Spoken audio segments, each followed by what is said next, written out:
नमस्कार दोस्तों, कैसे हैं आप लोग। आशा है कि आप लोग अच्छे और स्वस्थ भी होंगे। दोस्तों आज हम बात करेंगे खेसारी लाल जी के एक ऐसे गाने के विषय में जो कि काफ़ी अच्छा गाना है और धमाकेदार गाना है दोस्तों।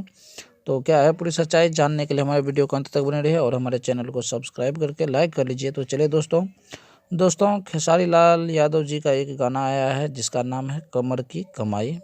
अच्छा गाना है दोस्तों।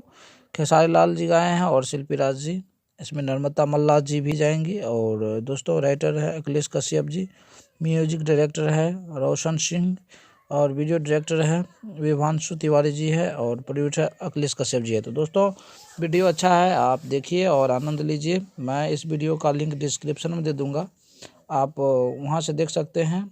और इसको रिलीज़ किए गए हैं दोस्तों अनुपमा फिल्म के चैनल पर, इनको रिलीज़ कर दिए गए हैं दोस्तों। तो आज का ये छोटा सा वीडियो आपको कैसा लगा कमेंट में बताइएगा। आप हमारे वीडियो को देखें इसके लिए मैं आपको दिल से धन्यवाद देता हूँ। जय हिंद दोस्तों, नमस्कार।